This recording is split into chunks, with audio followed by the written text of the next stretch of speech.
Guys, we have a treat for you. Twice Grammy-nominated songwriter Jan Buckingham is a musical stylist whose vision has sculpted hits for Pam Tillis, Whitney Houston, George Jones, Melissa Manchester, and dozens of others.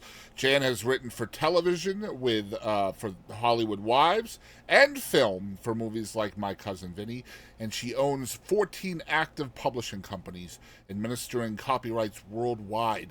We are super stoked to chat with multi-time Grammy-nominated songwriter Jan Buckingham right now. It's time to jam. It's time to mingle. It's time to see what everyone's drinking. It's time to jam. It's time to mingle. It's time to see what everyone's drinking.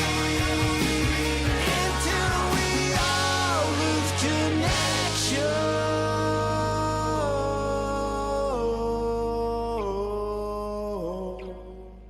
Hey, this is Tony Arata. Thank you so much for tuning into the Boston Chris podcast.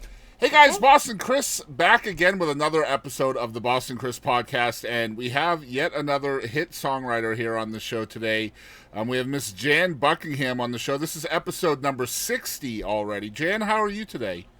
I'm doing great, thank you. So Jan, before we get started, we have a couple of acoustic songs, versions of your songs that we're going to include today, and one of them is my favorite song, made famous by Pam Tillis. This is Cleopatra, Queen of Denial. Tell us the story behind this song. Okay, so Pam and I used to write a lot of songs together, and she just lived a few blocks away from me. So one day I called her to tell her something, and she wasn't home. So I left her a message, and at the end of the message, I said, "Hey, Pam, why was Cleopatra always saying no? Because she was the queen of denial." And I hung up. And about half an hour later, I guess Pam got home, listened to the message, called me up and said, "Jan, come over here right now. We're going to write this." And we did. That's amazing. I love that. The wordplay, I've always been a huge fan of the song just because of the wordplay. And obviously, you know, Cleopatra, the Nile, denial. It's just so clever. I'm excited to show you guys a version of this song from one of the songwriters of the song. It's Jan Buckingham. Y'all check it out. Well, I said he had a lot of potential. He was only misunderstood. You know, he really didn't mean to treat me so bad. He wanted to be good. And I swore one day I would tame him, even though he loved to run hog wild. Just call me Cleopatra. Everybody calls I'm the queen tonight. Well, I knew he didn't have any money. That's why he didn't buy me a ring. Just because he bought himself a brand new pickup truck really didn't prove anything. He didn't have to say he loved me. I could see it every time he smiled. Just call me Cleopatra. Everybody calls I'm the queen tonight. Queen of denial. By nose alibi. Queen of denial. Float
are back once again with Jan Buckingham, episode 60, and I have an icebreaker question that I always ask, and that is, what are your favorite drinks, whether alcoholic or not? My favorite drinks? Yeah. Well, I like water a whole lot, and every once in a while, I'll drink a Diet Pepsi or Diet Coke, but not too often because you're not supposed to drink much aspartame. And I don't drink any liquors. I'm a teetotaler. Okay. Yeah, so I did read something. I drink zero sugar soda as well, and I read on aspartame you would need to drink so much of that in order for it to be poisonous that it would be impossible for you to do it. Oh, okay. Yeah. Well, liquor doesn't, I don't know. It just doesn't, I'm not wired for it. Yeah, I'm talking about the diet sodas because I used to be. Oh, and the diet soda? Yeah.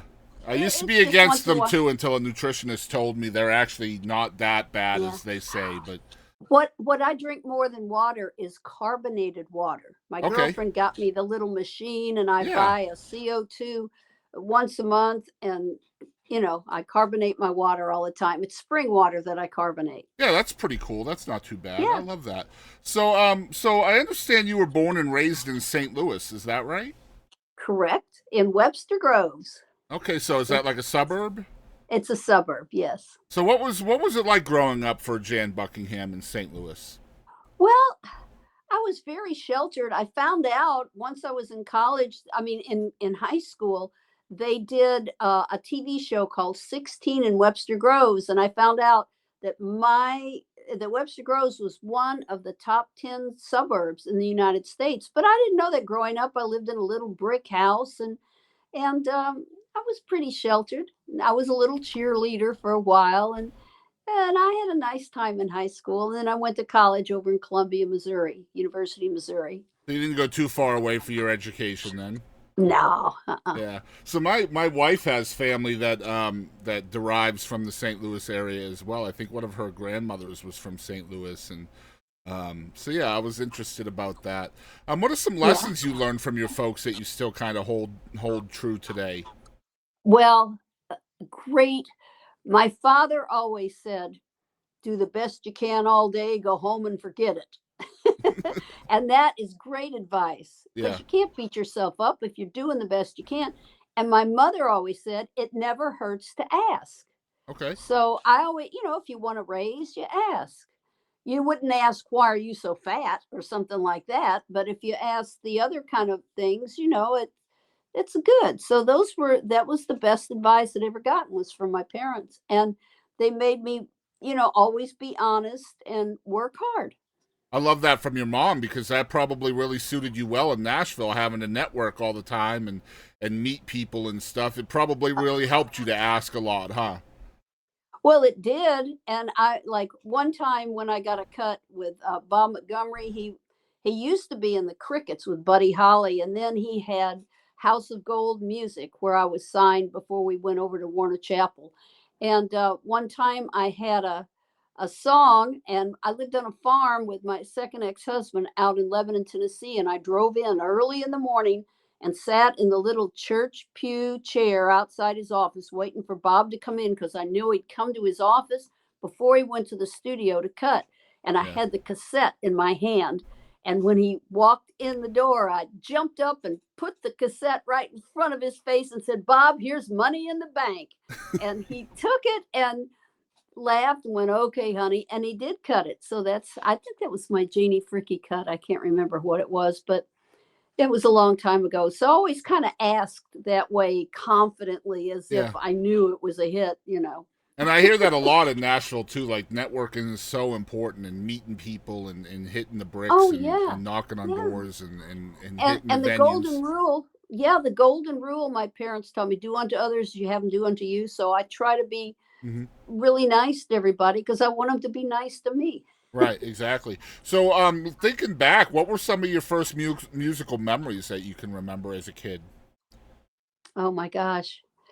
When I was 8 years old, I wrote my first song, Oh Sad Little Bluebird, and I wrote a treble and a bass clef and put the notes on it and put the lyrics in between the two. And I never wrote again until after my first divorce, when I was in after college. And after the divorce, I'd come back to Columbia, Missouri. I was teaching school, and this one day, I was over at the Heidelberg. That was a little restaurant uh, right in the middle of Columbia, and across the street was a park. And a bunch of us were standing in the park singing with the Ozark Mountain Daredevils. They were a big group at the time, but they're from Missouri. And then when that was over, I was walking home. I was just watching the cracks go by on the sidewalk, and all of a sudden I remembered, oh, that's right, I'm really depressed because I'm getting divorced. But wait a minute, I was so happy. What was I doing? Oh, I was singing songs. I went home, and when I got in my house, I wrote 2 songs. And that was the beginning of me writing songs all the time. So was it just like that, just that exciting? Just, wow, this came from me? And That's what did. And then right after I started writing songs, I thought, oh, this is good. I want to be in the music business. So my brother and his friend Blake, they had a duo, and they were playing in Kansas City that next weekend. And I said, Joey, Joe was my brother. I said, I want to go be your manager. And he goes, okay, Jan. He gave me the address. And I came there, and my brother happened to get laryngitis. And he turned to me and he said, Jan, I can't sing. Get up on stage and play some songs. And I was like, oh, okay. So he gave me a guitar, and I got up there, and I'd never played in front of people. So I just played a song. And when I was done, it was like an explosion. I opened my eyes, and it was like slow motion. Everybody was clapping. And I thought, oh, wow.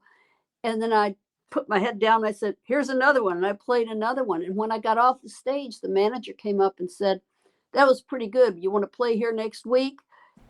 And I was so shocked. I said, well, let me go check my book. And I went and opened my address book, and my knees were knocking. And then I went back to him and I said, I believe I can. And he goes, okay. So he booked me, and I practiced every day that week. And I practiced so much, my fingers were bloody. I had to put Band-Aids on the ends of my fingers. And when I played that gig the next week, I had Band-Aids on my fingers. wow. But that got me hooked on. And then I started getting jobs in Columbia, Missouri, singing and playing. And Lee Ruth, this guy, told me, he was a tall guy that wore these spectacles, and he had red hair and a red beard. He was like the carrot of a man. And he looked down at me one day and said, I hear you write a lot of songs. You should enter something in the American Song Festival. You can find it in Rolling Stone magazine. So I did, and I entered, and they were terrible songs that I entered that I first wrote. And I got this pamphlet back. It said, if you write songs, you need to go to a publisher in New York, LA, or Nashville.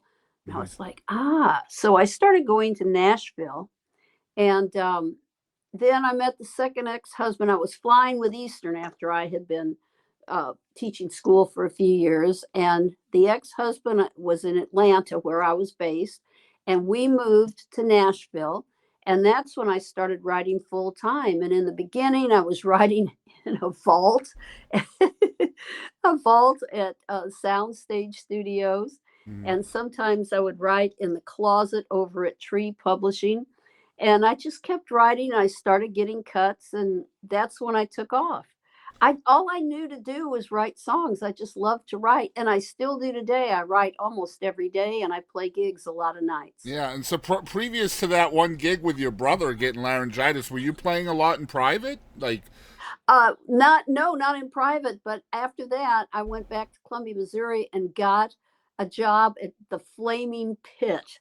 And that was a restaurant. And that summer, when I wasn't teaching, I played there about every night.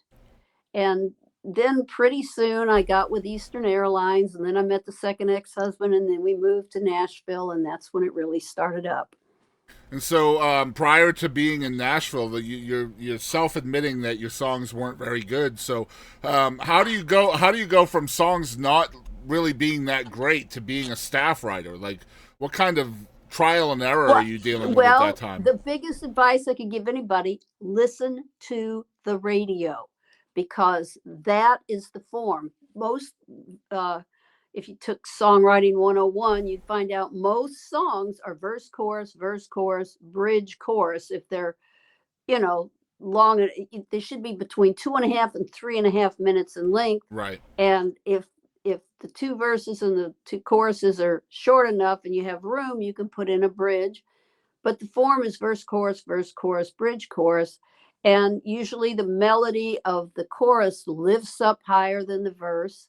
And you could just study and learn the basic form if you just listen to the radio. And so that's what you were doing at the time, is just listening to the radio and trying to kind of polish up your craft? And then I started co-writing with people, and Mm-hmm.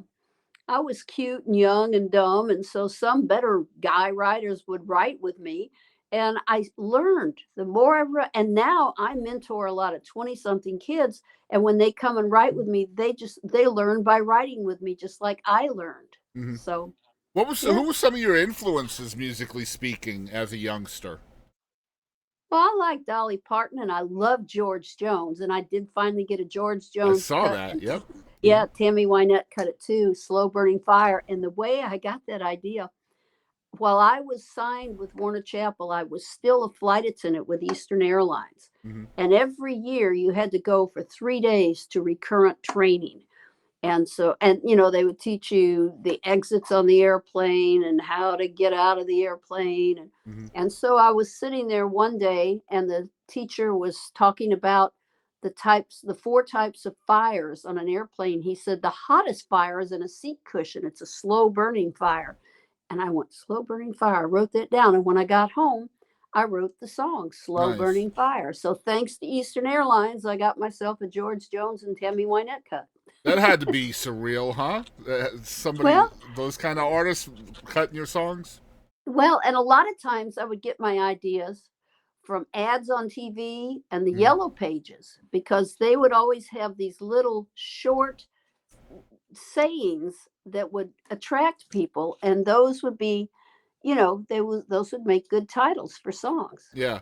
So you're just being a sponge, experiencing life and searching for hooks. Oh yeah, that's all it is.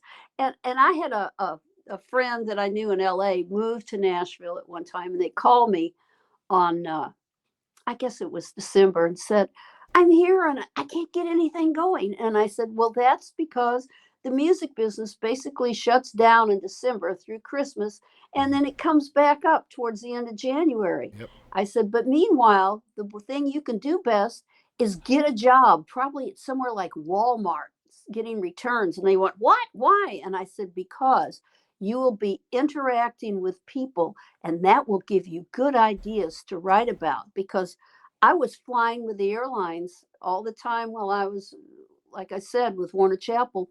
And as soon as I would, you know, the airlines was mindless physical work. Yeah. And writing songs was mental sedentary work. So they were the opposite. And the two things were like a vacation from each other, and they helped give me ideas.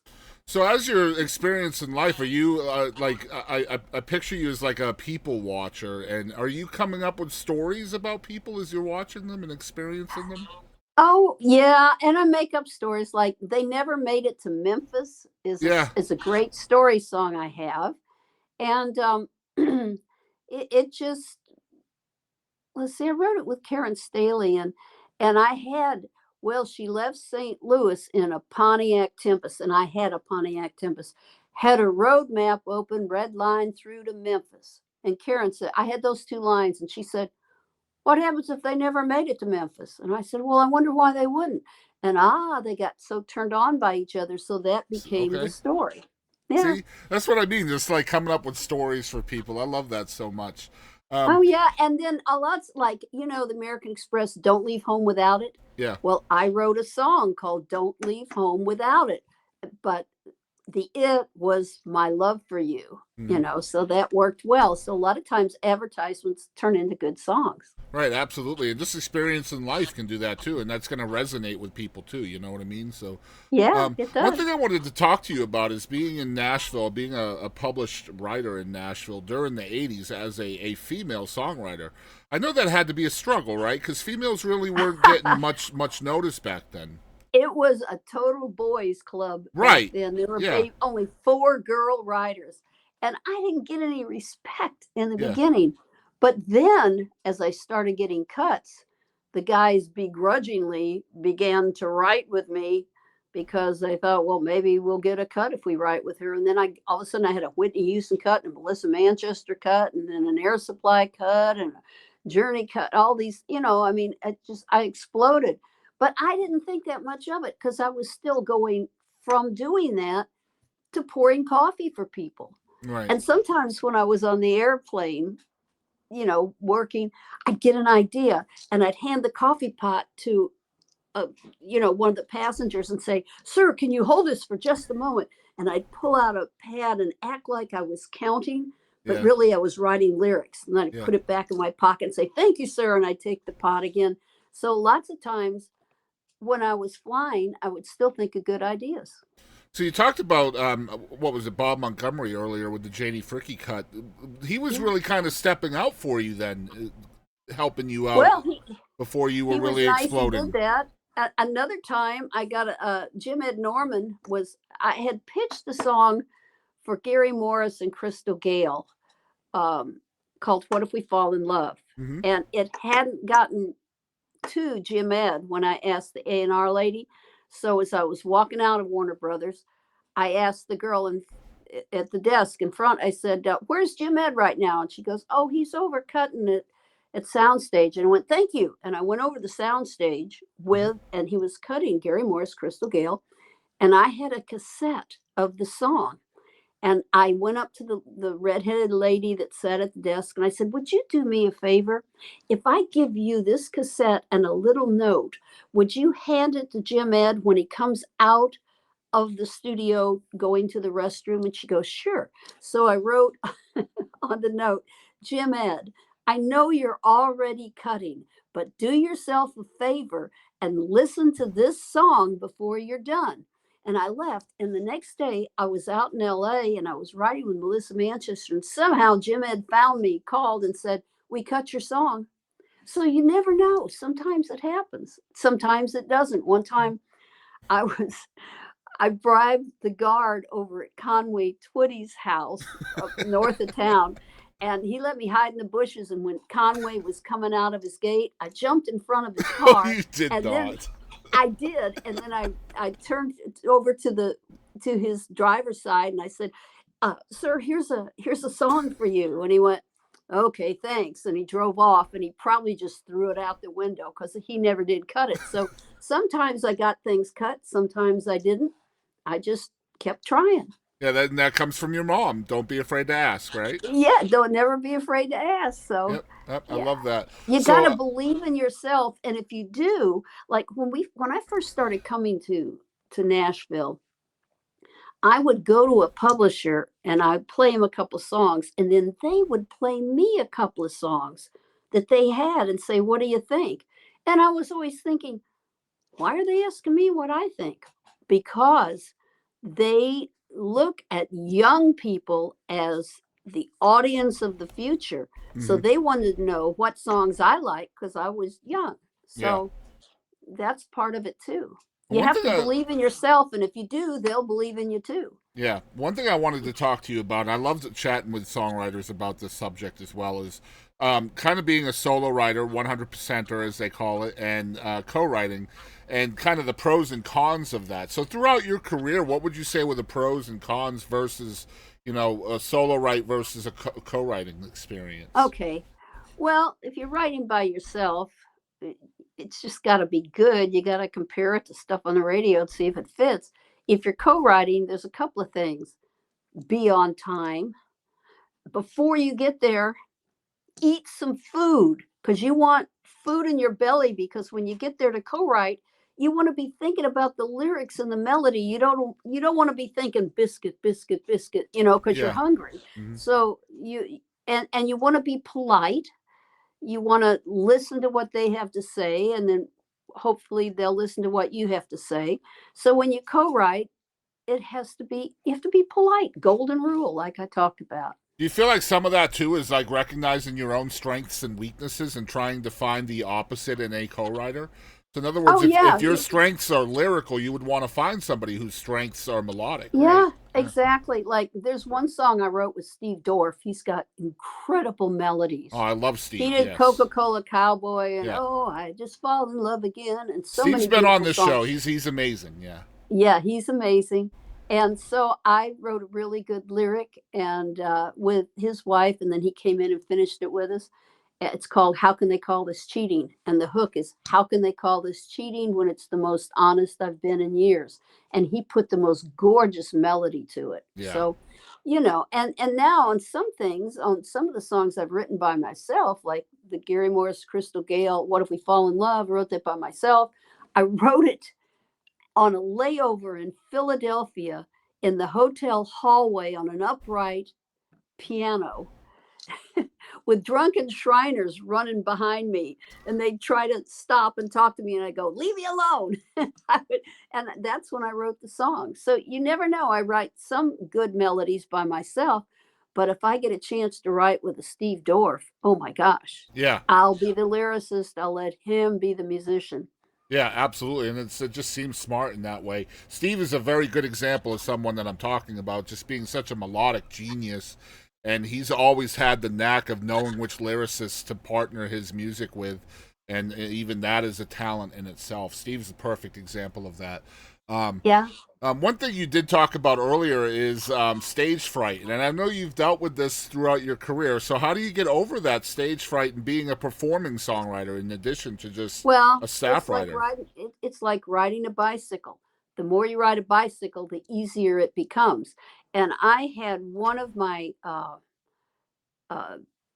voice teachers. I only took a couple lessons in my whole life. I just figured it out pretty much by myself. But she told me, if you ever feel nervous, like if you're singing in front of a bunch of A&R people, she said, just stick your stomach out, because when you stick your stomach out, it pulls your diaphragm down, which makes you inhale a lot of air. And once you have a lot of air, you can easily sing, because if you're like deer in the headlights and you're frozen, you don't have enough breath to sing. So all you have to do is remember to stick your stomach out. That'll suck the air in, and then you can sing. I love That was a great piece of advice. Yeah, I love that. Like, it's just all about muscle memory and repetition, and eventually it becomes second nature, right? Right. And another one, Susie Bogus in LA, we were in a bathroom at a studio together, and she said, here's one thing you should know. If you're going to hit some high notes, don't lift your chin up to do it, because that'll tighten your throat and you won't be able to keep your chin down and just visualize the note coming up high above. And that's how to hit the high notes. I love that very And much. and one thing I tell people so that they can sing, some people, when they sing, they get a falsetto and they don't do well. And I said, you have to project and have a good loud voice. And the way to do it is picture your dog trotting out and almost crossing the street, and a car's coming, and you're at the other end of the yard. You wouldn't go, hey, watch out.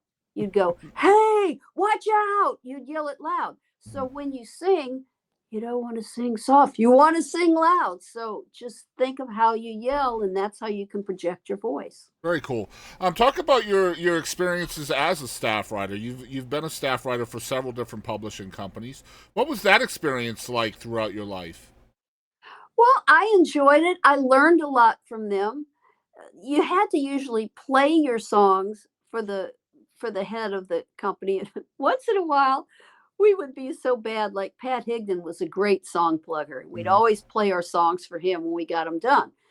And every once in a while, just to see his face get funny, we'd insert one line that was awful, and we'd sing the whole song with that line in it, just to see how his voice, Just his how reaction. his face would be. Yeah. What?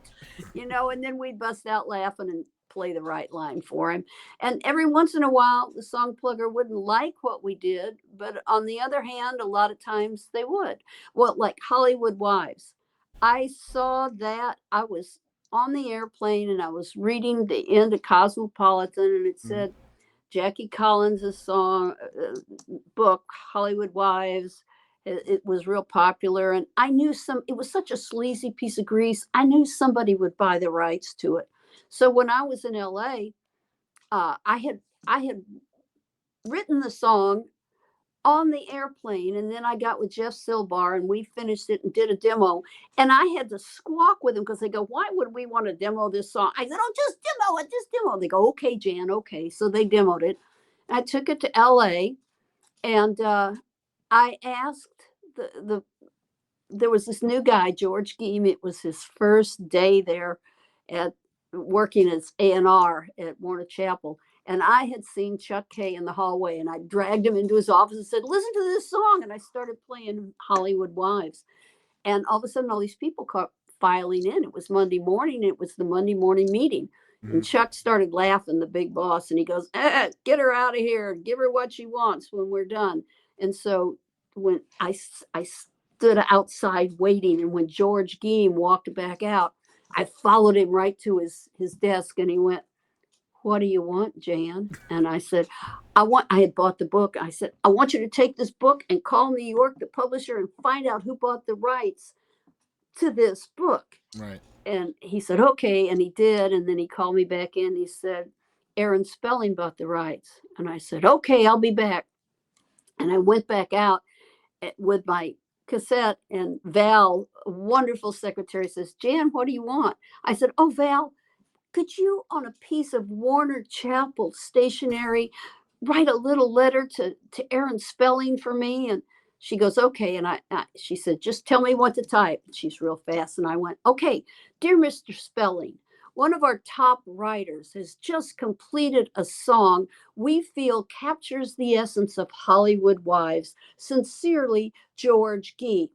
She hands it to me, and I go, oh, thank you, Val. Knock, knock, knock. I go back in. I go, George, all I want you to do is sign this letter. It. Yep. And so George is like rolling his eyes up, and I can see he's thinking, give her what she wants. That's what his boss said. So he signed it reluctantly and handed it to me. And I had the letter, and I had the cassette, and I walked back out, and Val said, what are you going to do now, Jan? And I said, I'm going to find Aaron Spelling and give him this letter and give him this cassette. And she goes, he's over at the Formosa studio. You want me to messenger it over to him? And I go, oh, thank you, Val. So she did. So I had help. The next morning, my husband and I, at the time, my ex-husband now, we were staying over there on Sunset Boulevard at this hotel. And I got a call from George at 11 a.m. And I said, yes. And he said, Jan, you're not going to believe this. And I thought, oh my God, I got fired. And he went, Aaron Spelling just called me, and he's going to use your song Let's go. as the theme song for Hollywood Wives, the 3-part miniseries they're putting on TV. And I went, oh, thank you. See, I didn't know you couldn't do it. I just did stuff because I didn't know better. And sometimes tenacity. It worked. That's what it is. You had tenacity. Yeah, sometimes it worked. And another time, I heard that Reba McEntire was with Jimmy Bowen upstairs at the soundstage. So I went to the soundstage with this song I had for her. And I said, is Jimmy here with Reba? And she goes, yeah, they're upstairs. And I said, well, can you tell them I'm here? And she looked at me kind of weird, and she says, okay. And then she looked back and she goes, they say to come up. Because I had such confidence. So I went up with my song, and I knocked on the door, and they looked, and I went in and I said, here's a song I thought you might like. Thank you so much. And I left. They never cut it. Yeah. So sometimes it works. Sometimes it doesn't. But hey, it's worth the effort though, right? If it works one time. Yeah. You just got to believe in yourself and try, and Yeah, I love that. And like my dad said, do the best you can all day, go home and forget it. So if it worked, great. If it didn't work, I didn't beat myself up. I just went, okay, next. Yeah, just a great set of lessons that you were imbibed with at a young age to be perfect for this. I love that. One thing I love about your career too is your smile, and you're just always so joyful, and your music kind of encapsulates that too. You have a lot of comedy in your writing, and I want to hear from you why you do that, because that's not typical from a staff writer, just to put funny stuff into Well, music. because if you want to be successful in life, which means happy in life, Hmm. you've got to have a good sense of humor. Yeah. So in my song Cleopatra, Queen of Denial, it's the story of this woman who was, the guy blew her off, you Mhm. know? And I've been blown off by some guys, divorced two ex-husbands. So not everything worked well for me, but if they say that sitcoms are pain plus time equals humor.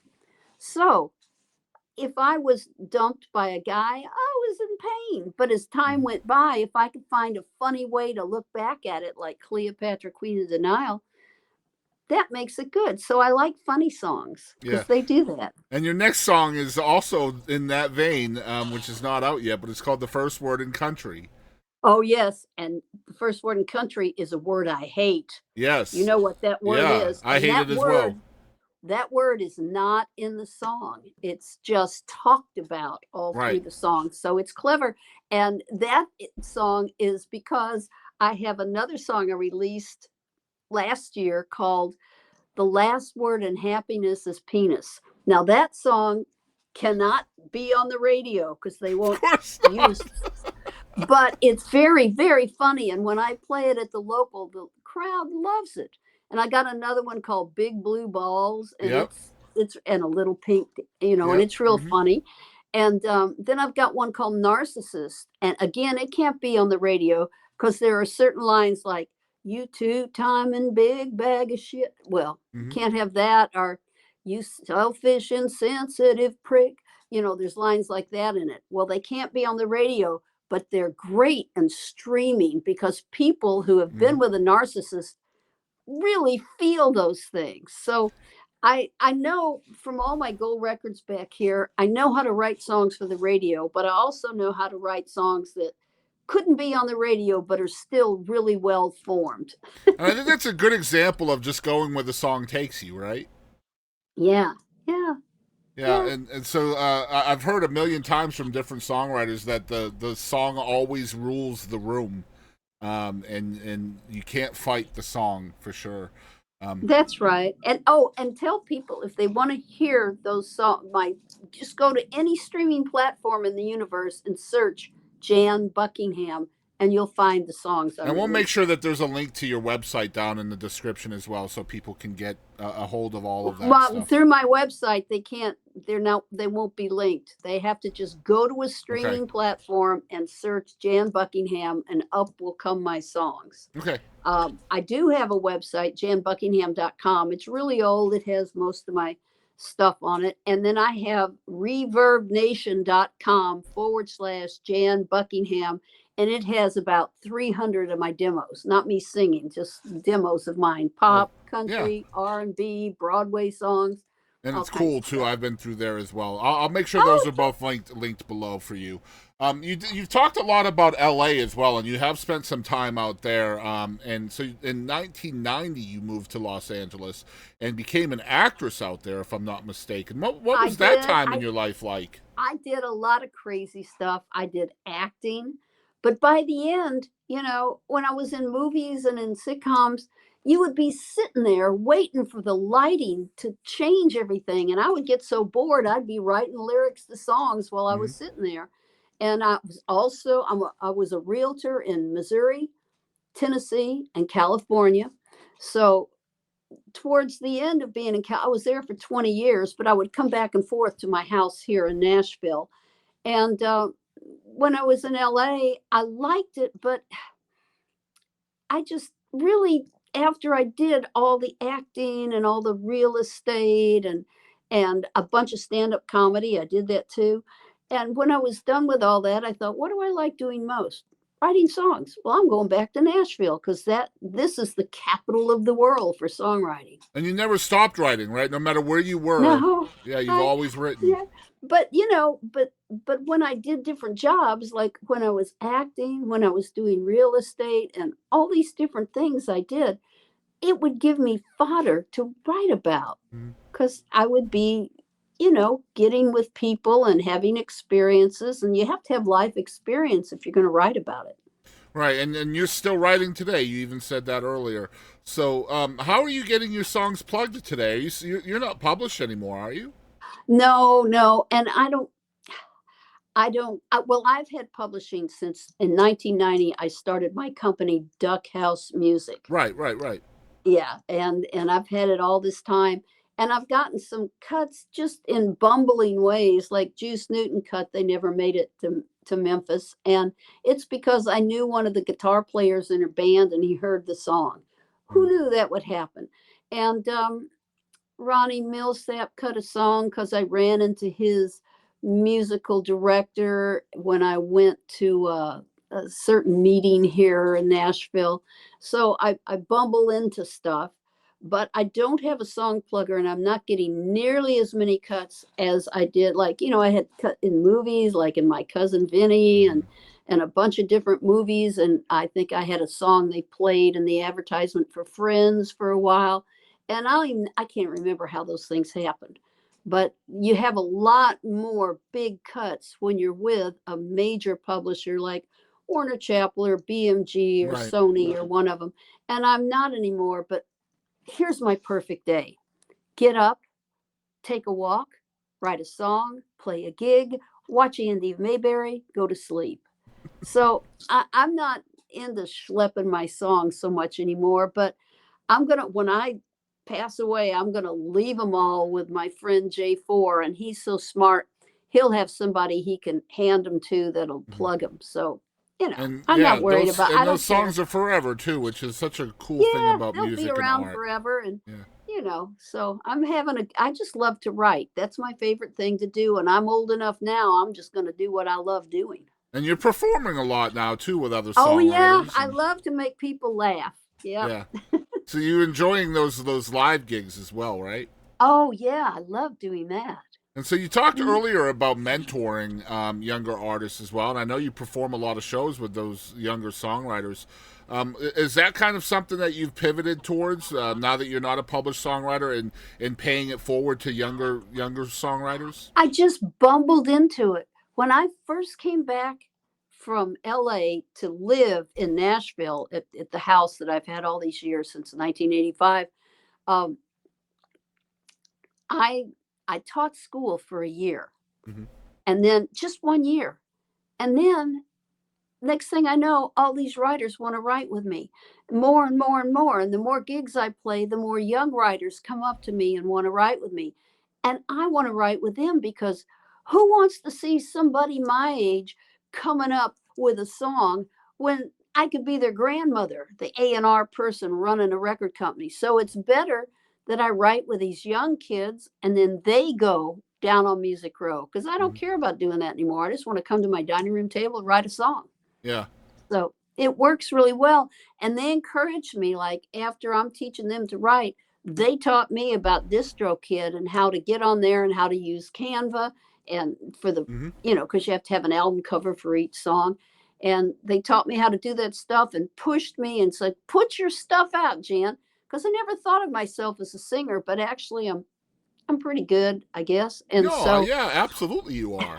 Yeah. so yeah, so now I'm doing it thanks to the kids. I was mentoring them and they started mentoring me. I was gonna, the whole point of that question, I was gonna ask you. The next question was, what have you learned from them? And you answered it for us already. So Yeah. that's great stuff. So I'm gonna take a brief commercial break here. We're gonna come back with Jan. We're gonna have some fun segments. You guys out there that are always looking forward to the having fun segment, it's coming up right after this. I'm putting it together right now, and I'd love to get it out that any student, I don't care how old you are or what, if your heart lies within this kind of domain of the sound, playing, any of that, I'm gonna start taking one day out of every couple of weeks and invite students in for a very small charge, and I will tell you whatever you want. Any question you got, I'll try to answer it. Well, I will certainly put that out there. I'll make this a little ad for you, and we can share it Because everywhere. they'll have full access to the studio everything. I can tell them everything about how all of this started from analog into the digital world, and you'll be able to have hands-on, and I'll show you why analog sounds better than digital. Amazing. Yeah, I'll definitely cut this out. I'll make a little ad out of it, and we can share it everywhere. That's awesome. Absolutely. Because I'd love to do it. That's my legacy, is to leave with. It's the pass it down, right? Yeah. I mean. All right, so we are back, and Jan has shared another song with us, and we're going to play that right here. It's called "How Could I Ever Trust You Now." Tell us about this song, Jan. Wow.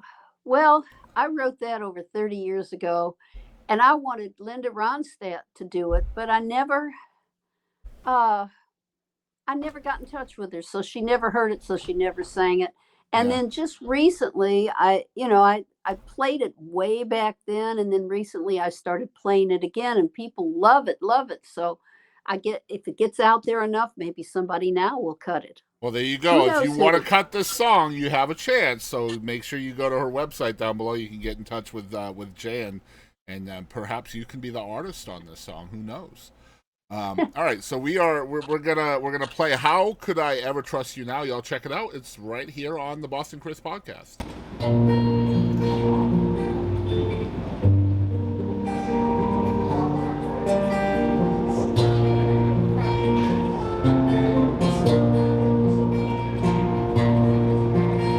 I'm talking to you, heart of mine. You really messed me up this time. Told me you'd be mine somehow. How could I ever trust you now? After all he put me through, still I whispered I love you. You let those words slip from my mouth. How could I ever trust you now? Trusting you was my mistake, but even when I felt you break, you kept on beating while I cried out loud. How could I ever trust you now?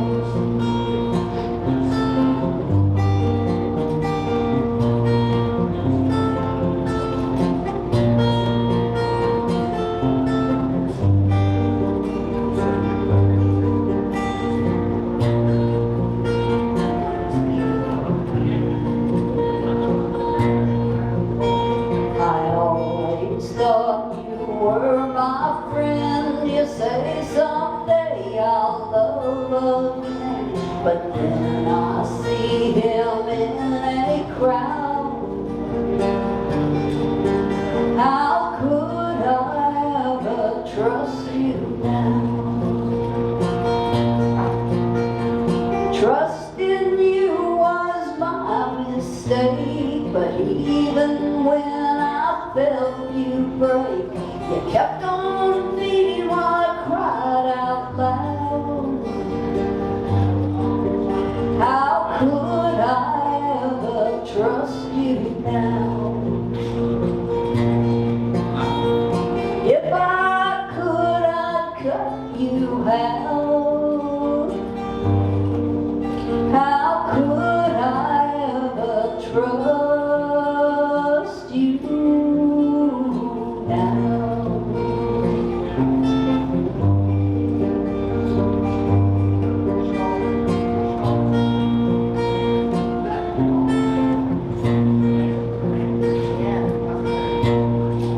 All right, so we are back with Jan Buckingham. It is episode 60, and it's now time for the having fun segment. So these are just brief segments, Jan, and you just whatever first comes to your mind is how I want you to answer. Okay.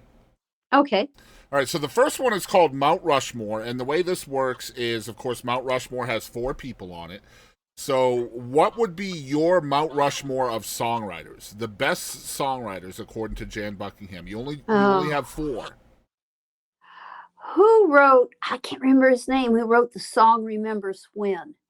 I love that song. Hugh Presswood. Yes. Oh, he just passed I, too. yeah, I love that song. And Tom Schuyler, he wrote God Bless the Boys on 16th Avenue, that Make the Noise on 16th Avenue. That was a good. Oh, there's so many great writers. Dolly Parton is an incredible songwriter. And I don't know how to say, there's so many good ones. They're just everywhere here in Nashville. Hmm. Well, that's 3. Choose one more. Well, I've got these young ones I love, like J4. His name is Joseph Wandas, but he goes by J4. Okay. He's spectacular, and I wrote a song with him called Romeo and Juliet. I think he's going to release it this year, Nice. and it's huge pop rock. It's great. And my friend Sarah Mae Chilton is young, and she's really good. And there's a young guy named Jacob Jones. He's like the next George Strait. He's a good writer, a great performer, great singer. These are young people, and if I think of all the older writers, there's just too many. I mean, Good I don't stuff. know. They're all Good stuff. good. All right. So the next segment is called "What the Heck." Now I need this. This is I need your help with this one. So I have a list of 50 questions here. Who some of them are silly, some of them are weird, some of them are deep. I just need you to pick 6 different numbers between 1 and 50. You just want me to pick a number? Okay. Just random 6. numbers. 6. All right. 6. 5 more. Between 1 and what? 1 and 50. Okay. 6, 49, 33, 21, 17. One more. 38. All right. This is going to be fun. I don't know where they got those. You got this. All right, so here we go. This is What the Heck with Jan Buckingham. All right, number 1 is, have you ever lost your glasses while they were still on your face? Yes. One time. Now, I just wear a contact in one eye now. It's called monovision, so I don't have to wear glasses. But I used to wear glasses, and I had a facelift like 40 years ago, and my top of my head was numb. And I was at my friend Betsy's, and I was going, Betsy, where are my glasses? And she went, damn it, Jan, they're on top of your head. Yep. All right, Yeah. Number 2, what word do you have a hard time pronouncing?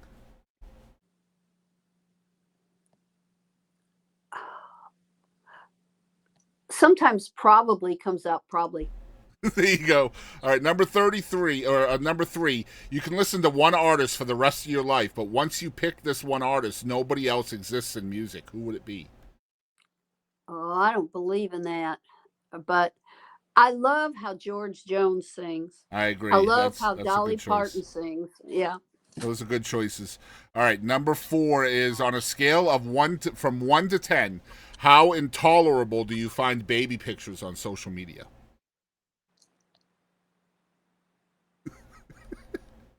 0. I don't care. Okay, so babies you are love cute. baby pictures. They're cute. There you go. All right, number 5. If you were a crayon, what color would you be and why?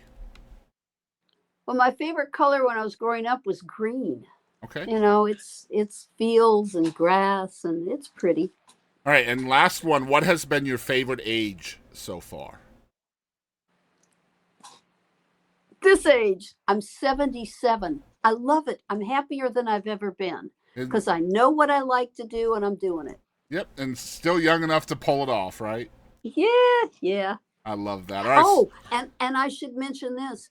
I started walking after I had COVID and then I had mono. I was so weak and my doctor said, you start walking. First, I could just walk a block, then 2 blocks, finally a mile, then 2 miles. When I got up walking 4 miles a day, I started feeling so good. Yeah. I lost weight. My immune system went up. Walking is so is good magical. for you. Yeah, it's so good for you. Really. Yeah. I do a lot of walking in place for that reason, and it's really, really good for you. All right, that was What the Heck. All right, so next one is called One Artist, and this is this will be great coming from you. Who is one artist you wish the entire world knew about? Well, my friend J4. All right. And they will eventually. He's so good. I say he's Chopin reincarnated because he can play anything on the piano And when he's playing guitar, sometimes we're playing around together somewhere, and I play a song he's never heard before, and yet on the guitar he plays the lead. He's a brilliant musician, brilliant singer and writer. Nice. Can't wait to showcase him then. Thank you for that. Yeah. All right, next one is called Wishlist. This is goal-oriented. What is something you still wish to accomplish? What is a goal of yours? Whether it's somebody you've never co-written with, somebody you'd like to perform with, a venue you've never played at, something like that. Oh, I hadn't even thought about that. I'm doing what I love every single day, and I'm totally happy with it. Nice. All right, so personal best is a cool one. You've been a twice Grammy-nominated songwriter, and a lot of people might say those are your best accomplishments. But from your standpoint, what do you think is your personal best accomplishment? And this doesn't have to be music-related. I think losing all this weight by walking. That's a big one for sure. Yeah, really, honestly, because it was effortless. It's mindless. You just walk out the door and walk, and it just takes care of everything. Yeah, good answer. All right, last one is this segment is called "Who Do You Think You Are?" And so, who is Jan Buckingham? A hot mess. Is that all? A hot mess? Oh, I'm just doing what I love. I got a good sense of humor, and that makes life fun. A lot of joy, right? Yeah. I love that. Yeah. So we just come to 2025. So what's in the future for you?